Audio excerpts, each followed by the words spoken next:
Hello everyone, welcome to my channel. Radhe Radhe, जय श्री कृष्ण। तो कैसे हैं आप लोग?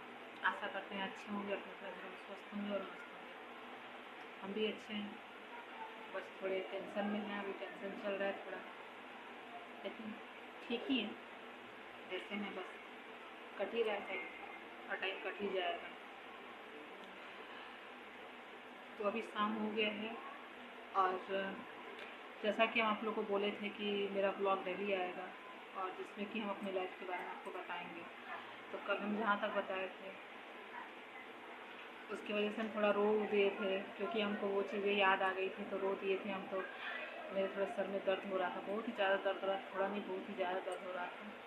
और इस वजह से थोड़े हम परेशान हो गए थे। आज पूरे दिन हम थोड़े परेशान रहे हैं, क्योंकि जब पिछली बातें याद आती हैं या पिछली बातों को हम सोचते हैं या मतलब उस चीज़ को हम महसूस करते हैं तो अंदर से हम अजीब तरह से हमको मतलब लगता है कुछ है ही नहीं, टूट गया है वैसा।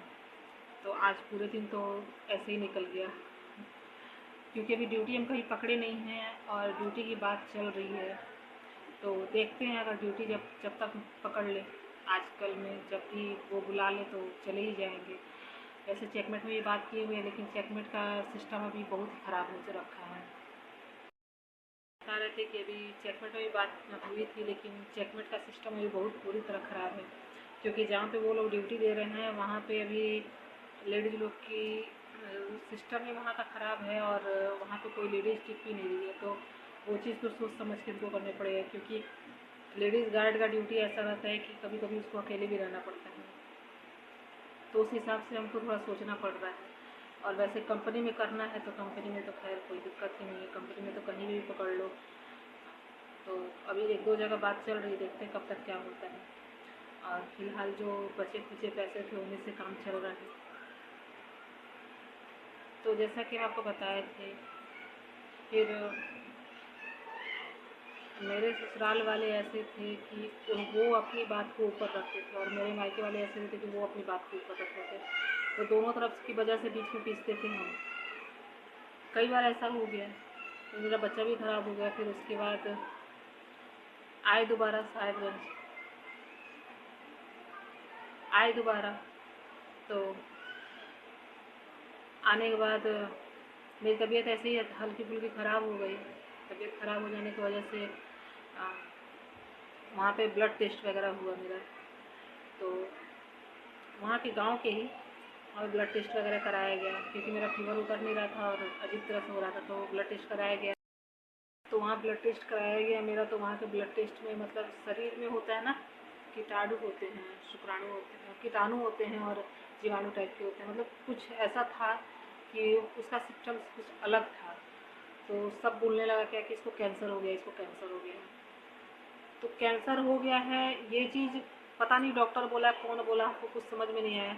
लेकिन इस चीज़ का पूरा हल्ला हो गया घर से लेके बाहर तक कि इसको कैंसर हो गया, इसको कैंसर के सिम्टम्स हो गए हैं, ये है वो है। फिर हमको उसी हिसाब से दवा चलने लगा मेरा। तो 15-20 दिन मेरा ऐसे ही दवा चला। तो मतलब ऐसा हो गया कि शरीर एकदम पूरा तरह से कमज़ोर हो गया, काला पड़ गए हम। और मतलब दुबले एकदम हो गए, शरीर मतलब पूरी तरह से गलने लगा एकदम अंदर अंदर। जो चीज़ हमको था ही नहीं, जो बीमारी हमको था ही नहीं, उस बीमारी का दवा चल रहा था मेरा। फिर मेरे घर से फ़ोन आया तो हम बात किए। तो हम बताए कि ऐसे ऐसे बात है। तो पापा मम्मी बोला लो कि पहले ले जाकर दिल्ली इसको दिखाइए, अगर वहाँ ऐसा कुछ निकलता है तो फिर इसको कैंसर का मतलब जहाँ संस्थान है वहाँ पे मुंबई भेजा जाएगा। तो हुआ ठीक है। तो ये लोग फिर हाथ खड़े कर दिए कि मेरे पास पैसा नहीं है कि हम लेके जाएंगे। हाँ बोले ठीक है, हम पैसा भेजते हैं, आप लेके जाइए। फिर उनके अकाउंट में ट्रांसफ़र हुआ पैसा, लेके गए। लेके गए तो क्या नाम है कि ये हमको लेके गए दिल्ली। वहाँ इनके दो बड़े वाले भाई रहते थे, तो ये बीच वाले सेकंड नंबर जो भाई थे उनके यहाँ लेके गए। बीच वाले भाई रहते थे दिल्ली में, तो वहाँ पे हमको लेके गया। वहाँ ले जाने के बाद एक दो दिन मतलब थोड़ा सा आराम किया गया। उसके बाद हमको लेके एम्स हॉस्पिटल में गए, क्योंकि इनका वहाँ पे कोई दोस्त वगैरह था जो गार्ड का नौकरी करता था। तो उसके थ्रू ये हमको लेके गए वहाँ। वहाँ ले जाने के बाद मेरा नंबर वगैरह लगा। फिर जो जूनियर डॉक्टर होते हैं उनको दिखाया गया फ़िलहाल के लिए कि मतलब ऐसा अगर सिचुएशन कुछ ज़्यादा ये हो गया है तो फिर सीनियर डॉक्टर को दिखाया जाएगा। उस समय मेरे अंदर भी इतनी शक्ति नहीं थी कि हम किसी बात को लेकर कुछ बोलें या फिर कुछ भी। फिर जूनियर डॉक्टर चेक किया तो बोला कि ये चीज़ आपको कौन बताया। तो हम बोले कि जहाँ हम टेस्ट कराए थे वहाँ से इनको बताया गया था ऐसे ऐसे बात है। तो बोला कि ये गलत रिपोर्ट है, हम लोग यहाँ फिर से टेस्ट वगैरह कराएंगे, उसके बाद आपका रिपोर्ट जो आएगा फिर हम आपको बताएंगे। तो वो ठीक है। फिर वहाँ टेस्ट वगैरह लिखा, फिर टेस्ट वगैरह कराया गया। टेस्ट का रिपोर्ट आने में 2-3 दिन का टाइम लग गया, 3-4 दिन का। फिर 3-4 दिन बाद रिपोर्ट आने वाला था जिस दिन, उसके एक दिन पहले ये पी के आया अपने मतलब भाभी के यहाँ ही जिनके हम लोग रह रहे थे। पी के आया उस दिन रात में खूब नौटंकी किया, खूब ड्रामा किया, ऐसे है वैसे है, मर जाएगी तो अच्छा रहेगा, ये है वो है, दुनिया भर का। तो उनकी भाभी फिर डांटी, उनके भैया भी डांटे, फिर ये सो गया। फिर दूसरे दिन सुबह हुआ कि लेके जाओ इसको, दिखा के आओ क्या रिपोर्ट आया है क्या नहीं है। नहीं हम नहीं जाएंगे, ऐसे है वैसे है। फिर हमको बोला गया कि तुम चले जाओगे अकेले। हम बोले कि हमको तो जाना ही पड़ेगा। फिर उसके बाद वहाँ पे रिपोर्ट लेने जाने के लिए था तो ये जाने के लिए तैयार ना था। हमको नहीं, हम तो ना जाए, मरो चाहे जो कुछ भी हो जाओ हम ना जाए। ऐसे ही हमसे भोजपुरी में ही बात करता था ये लोग पूरा परिवार। तो फिर उसके बाद अपनी जेठानी को बोले कि हम ही चले जाते हैं क्योंकि हमको रिपोर्ट लेना तो ज़रूरी है भाई, अगर हमको बीमारी है तो उस चीज़ का इलाज भी हमको कराना ज़रूरी है। तो वहाँ से हम ऑटो वगैरह पकड़े, ऑटो पकड़ के आए हम एम्स तक। हमको पता भी नहीं, हमको ये पता नहीं था जगह के कैसे जाना है कैसे नहीं। तो फिर हम पूछते पूछते ऑटो वाले से, ऑटो वाले अच्छे मिल गए तो उनसे पूछते पूछते हम एम्स तक पहुँच गए। वहाँ जाने के बाद हमको गेट समझ में नहीं आ रहा था किधर जाना है। फिर हम ढूंढते ढूंढते, बहुत बड़ा एम्स, दिल्ली एम्स तो बहुत बड़ा है, ढूंढते ढूंढते किसी तरह पूछते पूछते पूछते पूछते गए। तो फिर रिपोर्ट ली अपना वहाँ से। मतलब पूरे दिन का टाइम मेरा इसी में निकल गया। शाम होने लगा, हमको डर भी लग रहा था कि हम कैसे जाएंगे घर। मेरे पास उस टाइम में फ़ोन भी नहीं था कि हम फ़ोन कर दें किसी को कि हाँ हमको घर जाना है क्या कुछ भी। तो फिर उसके बाद मोटर चल रहा, बंद करवा दो। फिर उसके बाद हम बोले कि अब कैसे जाएंगे घर, शाम, क्योंकि शाम एकदम हो गया था, 4-5 बज गया था। फिर उसके बाद डॉक्टर को रिपोर्ट वगैरह दिखाया। डॉक्टर बोले कि डॉक्टर को रिपोर्ट दिखाने गए तो डॉक्टर थे, डॉक्टर नहीं थे। तो फिर हम रिपोर्ट लेके बैठे हुए थे। फिर हम सोचे कैसे जाएँ घर, अब क्योंकि घर भी जाना था रूम पे और हमको शाम हो रहा था, हमको पता भी नहीं था कैसे क्या करना है। फिर हम बाहर निकले और उसके बाद ऑटो वाले से बोले कि हमको जाना है ऐसे ऐसे आनंद विहार जाना है। तो कैसे जाएंगे, गांधीनगर जाना था आनंद विहार में। तो ऑटो वाला बोला कि यहाँ से मतलब ऐसे ही कुछ जगह बताए थे, यहाँ से वहाँ जाओ, वहाँ से फिर आपको गांधीनगर के लिए मिल जाएगा ऑटो। हम बोले ठीक है। बोला कि वहाँ छोड़ दिया। फिर वहाँ से दूसरे वाले ऑटो वाले को बैठा दिया। पैसा तो ज़्यादा लगा लेकिन बैठा दिया। मेरे पापा भी हमारे पास पैसा दिए थे हम मेरे पास रखने के लिए, और मेरे पास मम्मी फिर भिजवा दी थी तो था मेरे पास पैसा। तो फिर हम किसी तरह आए घर, रूम पर आए तो पता चल रहा है क्या कि पी के पूरा दिन सोया हुआ है। फिर मेरी जेठानी बोली क्या हुआ, रिपोर्ट का क्या हुआ, पूछी कि का भइल रिपोर्ट के, कुछ निकलल कि ना। हम बोले रिपोर्ट तो मिल गया, डॉक्टर आज ना बैठा हम कल जाके चेक कराया हुआ। बोले ठीक है। फिर उसके बाद हमको थोड़ा बहुत खाने के लिए दी। उस समय हम हल्का फुल्का ही खाना खाते थे, फिर दलिया हो गया या फिर गीला चावल हो गया, यही सब खाते थे। तो वो गीला चावल बना कर रखे थे, वही दिए हमको खाने के लिए। तो हम खा लिए। खा के हम भी थोड़े बैठे हुए तो तक ये उठ गया। ये उठा तो पूरा एकदम आँख पूरा रहा था। फिर मारने हमको, मेरे ऊपर हमको गाली देने लगा। गाली देने लगा तो मेरी जेठानी बोली कि गाली गलौज करने का ज़रूरत नहीं है, यहाँ पे इज्जत से रह रहे हैं, इज्जत से रहिए। ये क्या किया, गद्दा लगा हुआ था, गद्दा उठाया, ऊपर चला गया और उसके बाद ऊपर ही जाके छत पे सो गया। रात हो गया था। फिर बड़े वाले मेरे जेठी आए तो उठाए तो वो गए बुलाने। तो वो बोला हमको नहीं खाना है, हम लक्ष्मण भैया की तरफ खा लिए हैं। तो चलो ठीक है। फिर हम नीचे, भैया नीचे आए तो उसके बोले कि खाना खा लिया उधर से छोटी वाली तरफ से, तो तुम अपना खाना खा लो दोनों। तो वो अपना खा के गए थे। फिर हम लोग दोनों जेठानी देवरानी खाए। फिर उसके साफ सफाई की हम लोग, हम करने लगे काम। तो मेरी जेठानी बोली कि तुम रहने तो तुम्हारी तबीयत ठीक नहीं, तुम मत करो। फिर उसके बाद हम बैठे हुए थे। फिर वो बर्तन वगैरह धो ली, हम बर्तन सब रख दिए समेट के, मतलब जो हल्का फुल्का काम होता है वो करके हम लोग आराम से सो गए। फिर सो गए तो गर्मी का तो दिन था ही, यही मई जून का समय था, जून जुलाई का। फिर उसके बाद सुबह हुआ तो जेठ बोले कि तुम अकेले चली जाओगी। हम बोला हाँ भैया, एक दिन तुम चले गए तब हम चले जाएंगे, क्योंकि हमको पता चल गया रास्ता कैसे क्या है, कैसे जाना है। बोले ठीक है चले जाओ, हमको जैसा होगा वैसा फ़ोन कर देना किसी के फ़ोन से। बोले ठीक है। तो फिर बोले कि ऐसा करना कि तुम दीदी का फ़ोन लेके चले जाना, हम फ़ोन कर लेंगे तुमको। बोले नहीं भैया, हम किसी के नंबर से आपको फ़ोन कर देंगे जैसा होगा वैसा। बोले ठीक। हम निकल गए, तो फिर हम हल्का फुल्का नाश्ता किए, पराठा वगैरह, उसके बाद हम चले गए हॉस्पिटल। हम आगे आगे गए, पीछे से ये गया। तो फिर उसके बाद गए वहाँ, तो डॉक्टर को चेकअप कराया। डॉक्टर बोले कि जो भी आपको रिपोर्ट बना के दिया था वो रिपोर्ट गलत था, और ये आपको गलत दवा चलाया जा रहा था, जिससे कि आप मतलब अगर और 1 महीना 1.5 महीना दवा खा लेते तो वो आप मतलब आपकी तबीयत इतनी खराब हो जाएगा, वो बचाना मुश्किल हो जाता। ये सुन के तो हम एकदम परेशान हो गए। ये सुन के हम पूरी तरह से परेशान हो गए, रोने लगे वहीं। फिर हमको डॉक्टर समझाएं कि देखिए रोने से कुछ नहीं होगा, देखो रोने से कुछ नहीं होगा, तुम ऐसा करो कि दवा जो लिख के दे वो दवा कंटिन्यू करो और तुम ठीक हो जाओगे, तुमको कुछ ऐसा कुछ असर है नहीं। अभी स्टार्टिंग का था, 10-15 दिन ही दवा खाई थी। तो हम बोले ठीक है। उसके बाद फिर उसके बाद वहाँ से हम दवा वगैरह लिए मेडिकल से, वो जो दवा प्रिस्क्रिप्शन होती थी बना के, वो दवा वगैरह लिए। और फिर उसके बाद हम वापस ऑटो से चले आए रूम पर। रूम पर आए तो हम बैठ कर लगे रोने। तो मेरी दीदी जेठानी जो थी वो बोली का हो गया, काहे रोत रही। हम बोले दीदी ऐसे ऐसे बात, हमारा झूठ मूठ के दवा खिया हुआ था, हमारा बीमारी है ये नहीं है। तो डॉक्टर बोलिए कि कोई ऐसा बीमारी नहीं है आपको, आप पूरी तरह से ठीक हैं, और ये गलत दवा आपको दिया जा रहा था। अगर आप 1-1.5 महीना और दवा ये खाती तो आपको असर आपके शरीर पे पड़ने लगता, जो कि अभी कुछ नहीं है, इससे भी ज़्यादा असर पड़ा, आपको शायद बचाना मुश्किल हो जाता। तो मेरी जेठानी भी रोने लगी, हम भी रोने लगे। फिर उसके बाद ऐसे ही फिर 2-4 दिन हम लोग रुके वहाँ पे। 2-4 दिन रुके तो ये तो पूरी तरह से ड्रामा करना शुरू कर दिया। फिर एक दिन हमको ऐसे ही बोला, मतलब 4-5 दिन फिर भी थे हम लोग वहाँ पे। तो एक दिन ऐसे ही बोला कि चलो तुमको बुध बाज़ार घुमा के लाते हैं। हम बोले कि हम नहीं जाएंगे। तो जेठानी बोले कि चले जाओ, तुमको बोल रहा है जाने के लिए अगला, तो तुम चले जाओ साथ में। हम बोले ठीक है। फिर हम लोग बुध बाज़ार गए। बुध बाज़ार गए तो वहाँ से बोला जो जो लेना है ले लो, खरीद लो, कौन सा पैसा मेरा लग रहा है, तुम्हारा बाप ले जाइए, उसी पैसे से खरीद लो। हम बोले ठीक है। तो हम थोड़ा बहुत सामान वहाँ से लिए, जैसे एक बैग लिए थे, साड़ी एक लिए थे, और घरेलू यूज़ का ही सामान जो कि हमको ज़रूरी लगा लेना वही लिए। यही कोई 4-5-6 वो सामान लिए थे। एक थैला लिए थे बड़ा वाला, उस समय जूट का बैग बहुत चला हुआ था, वही लिए थे, उनको बहुत पसंद था। फिर उसके बाद वहाँ से लेके आए। फिर रात में वो पी के नौटंकी करने लगा, पी के आया पूरा नौटंकी करने लगा। फिर नौटंकी करते करते हम दीदी मेरी बोली तुम सो जाओ, तुमको दवा खाना है। हम दवा ववा खा के सो गए। वो जो बैग हम लाए थे उसमें मेरा सारा सामान था, प्लस मेरा सोने का जो मंगलसूत्र था उसी में हम डाल दिए थे कि सुबह फिर पहन लेंगे। रात में खोल दिए थे, तो रात में बस ढोलना गले में था मेरे, जो कि वो नहीं खोलते थे।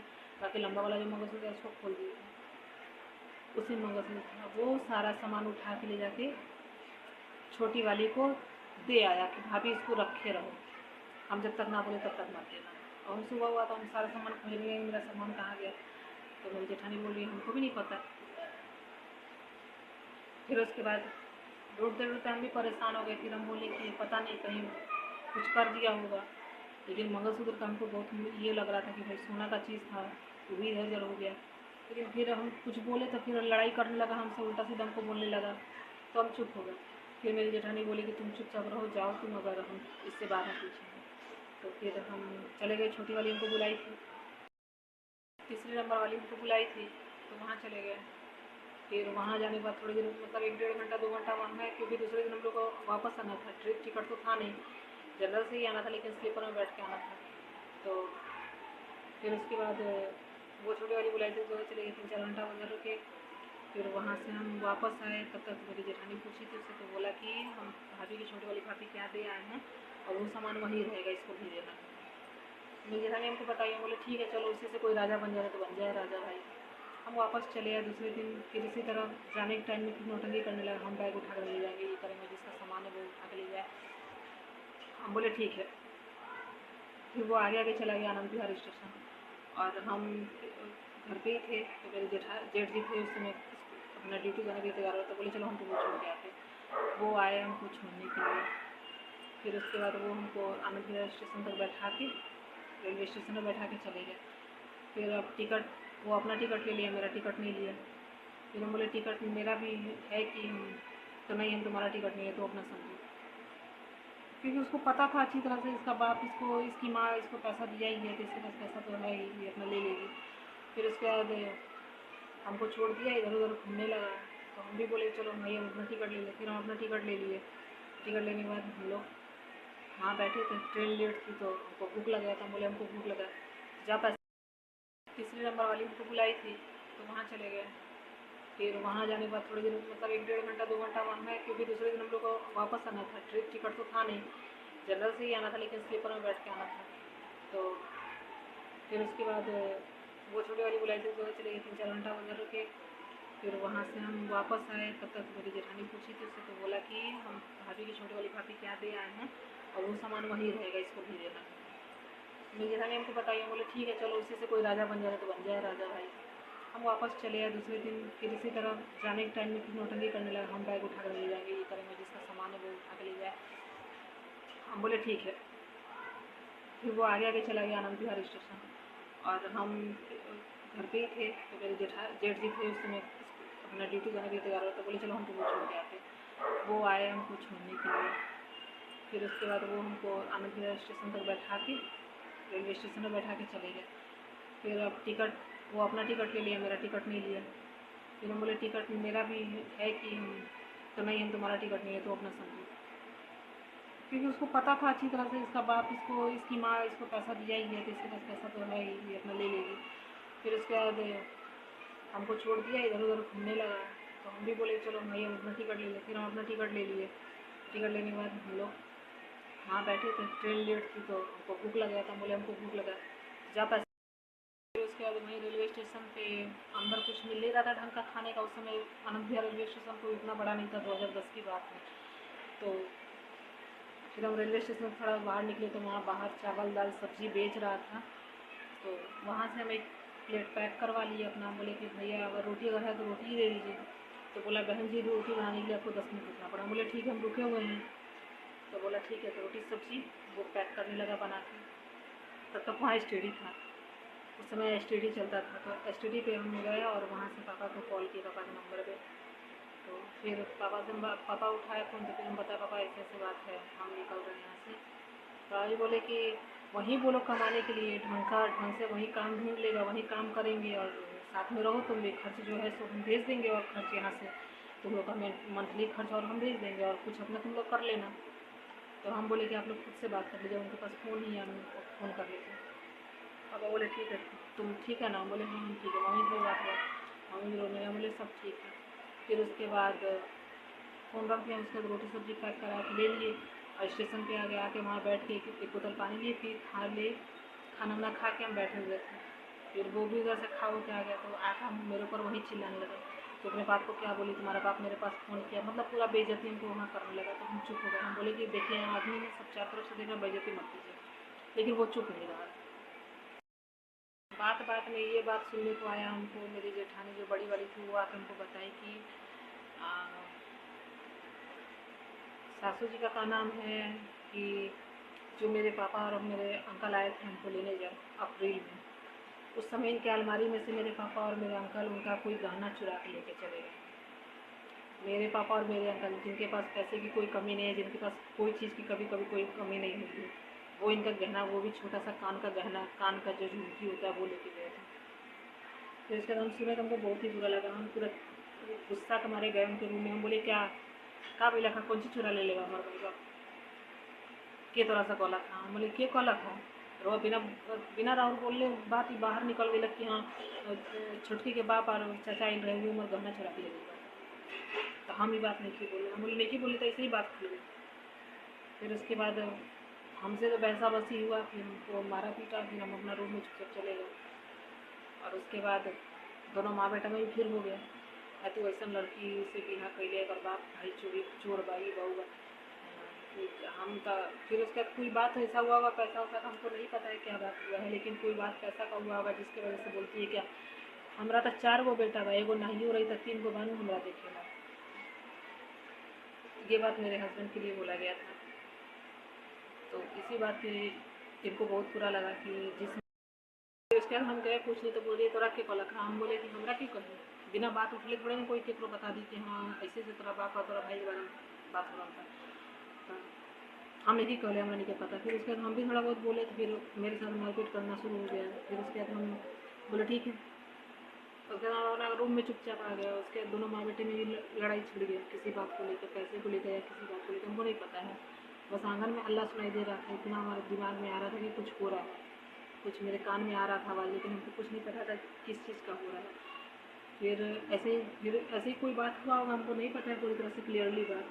तो बोलती है कि मेरा तो 4 बेटा, हमारा तो 4 गो बेटा, एगो नहीं हो रही तो हमारा 3 गो बाटे में देखे लगे। इसी बात इसके पापा को थोड़ा आन लग गया कि हाँ भाई, हम जिस माँ के लिए अपनी पत्नी अपना सब चीज़ छोड़ने के लिए तैयार है, वो माँ मेरे बारे में ऐसे बोल रही है।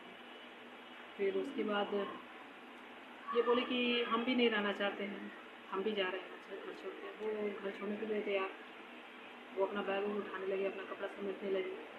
तो हम बोले कि जब अगला ही नहीं रहेगा यहाँ तो फिर मेरी और क्या इज्जत रहेगी, जब इसके रहते हुए मेरी इज्जत नहीं है, ये अगला घर छोड़ के चला जाए, ये हमको खर्च ना दे, ये हमको देखे नहीं, तो फिर मेरी और इज्जत नहीं रहेगी। हम बोले हम भी जाएंगे, जहाँ जाइएगा वहाँ हम भी जाएंगे, लेकिन हम भी जाएंगे। वो अगला बोले नहीं चुपचाप यहाँ रहो, नहीं रहना है तो चले जाओ मायके अपने। हम बोले हम नहीं जाएंगे, हम आपके साथ ही जाएंगे। बहुत हमको मारा पीटा, कुछ भी बोला, हमारे साथ मारपीट हुआ, बहुत बोला हमको उल्टा सीधा, लेकिन हम फिर भी तैयार थे जाने के लिए, हम साथ नहीं जाएंगे। फिर उसका एक बैग उनका पैक हुआ, एक बैग मेरा पैक हुआ।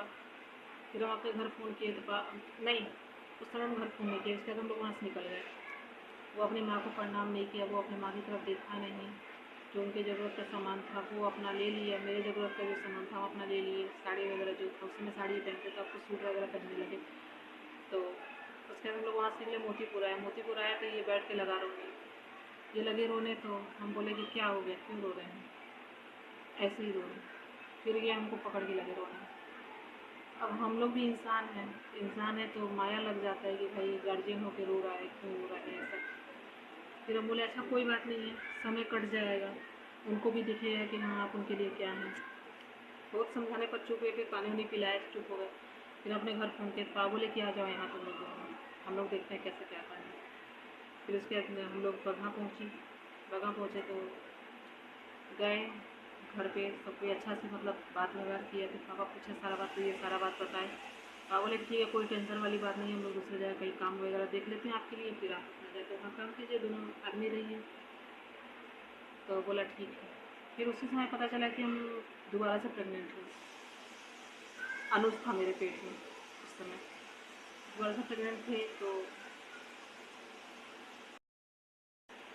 फिर उसके बाद हुआ कि कुशीनगर में एक डॉक्टर बैठते, क्रिश्चियन का हॉस्पिटल था, वहाँ पे हुआ दिखाने के लिए। कुशीनगर पड़ता है आपको उत्तर प्रदेश में। पापा बोले कि वहीं ले जाके दिखाओ इसको, क्योंकि इधर उधर का दवा कराने से अच्छा है कि वहाँ का डॉक्टर अच्छा है, और सुने भी हैं कि अच्छा है वहाँ का। तो हुआ ठीक है। फिर ये मम्मी और हम तीनों गए वहाँ दिखाने, वहाँ चेकअप वगैरह कराया। डॉक्टर बोली कोई दिक्कत वाली बात नहीं, बस कमज़ोर है, इसको दवा वगैरह चलेगा इसका, और इसको ब्लड जितना ज़्यादा से ज़्यादा बने इसको ऐसा चीज़ खिलाइए। हुआ ठीक है, दवा वगैरह लिया गया वहाँ से। उसके फिर ये बोले कि हम पंजाब जाएंगे, वहाँ पर मेरी बात हो गई है, वहीं हम जा रहे हैं। आप बोले कि देख लीजिए आपको जहाँ जाना है, पंजाब जाना है पंजाब जाइए, दिल्ली जाइएगा तो दिल्ली चले जाइए, वहीं काम कीजिए, कहीं पे भी काम करना है। और इसका वैसे भी प्रेगनेंसी है तो इसको यहाँ रहने दीजिए। तो बोले ठीक है। नहीं पापा ये चीज़ नहीं बोले, फिर ये खुद से ही बोले कि हम अकेले पंजाब जाएंगे और ये यहीं रहेगी, और क्या नाम है कि हम अपना खर्च भेजते रहेंगे। पापा बोले ठीक है देख लीजिए, वैसे आप नहीं भेजिएगा तो हम लोग उतना सक्षम है कि अपनी बेटी को कर सकते हैं। बोला ठीक है। फिर इसी तरह दोबारा हम लोग गए दिखाने, तो दूसरा बार दिखा के आए, उसके दूसरे तीसरे दिन ये चले गए। मतलब फिर भी 15-20 दिन रहे थे ये वहाँ बगहा में से उस टाइम में। तो दूसरे तीसरे दिन ये चले गए, और चले गए तो फिर वहाँ पंजाब फिरोजपुर पहुँच गए। फिरोजपुर में इनके जान पहचान वाले दोस्त लोग थे, फिरोजपुर पहुँच गए। तो आज तक यहीं रहने देते हैं। इसके बाद नेक्स्ट ब्लॉग में आपको फिर बताएंगे आगे की बात, क्योंकि एक ही दिन में ये ब्लॉग बहुत ही ज़्यादा लंबा हो जाएगा। तो प्लीज़ आप लोग मेरे साथ बने रहिएगा मेरे नेक्स्ट ब्लॉग में, और ज़्यादा से ज़्यादा हमको सपोर्ट कीजिए, क्योंकि कैंसर एक ऐसी बीमारी है जो कि किसी को भी मतलब ऐसे गलत नहीं करना चाहिए किसी के साथ, जैसा मेरे साथ हुआ। तो प्लीज़ आप लोग सपोर्ट कीजिए, हमारे साथ बने रहिए, और ज़्यादा से ज़्यादा कमेंट कीजिए, लाइक कीजिए, शेयर कीजिए और सब्सक्राइब कीजिए। और आगे की कहानी हम आपको और आगे नेक्स्ट ब्लॉग में बताएंगे, क्योंकि जहाँ तक हमको लगता है कि अगर अचानक से हम सब चीज़ ये एक्सप्लेन करना चाहें तो हम नहीं कर सकते हैं आपसे, क्योंकि ये बहुत ही लंबा मतलब पूरे 12-13 साल की कहानी है। 12-13 साल की कहानी अगर एक वीडियो में बता दिया जाए तो वो कुछ समझ में भी नहीं आएगा, और फिर इंसान एकदम ये माइंड भी सेट नहीं हो पाएगा कि कैसे क्या बोलना है, कैसे क्या करना है। तो जैसे जैसे हम आगे बढ़ते जा रहे हैं वैसे वैसे आपको भी समझ में आए कि हाँ इसके साथ क्या क्या हुआ है। लेकिन फ़िलहाल की डेट, आज की डेट में अगर देखा जाए, मतलब उस समय की बात बोल रहे हैं, तो ये मेरे साथ गलत हुआ है कि जो चीज़ मुझे था ही नहीं उस चीज़ का मेरे साथ मतलब उनको दबा दिया गया था। तो प्लीज़ आप लोग नेक्स्ट ब्लॉग में भी बने रहें। आज के लिए यहीं समाप्त करते हैं आज का blog. Thank you very much.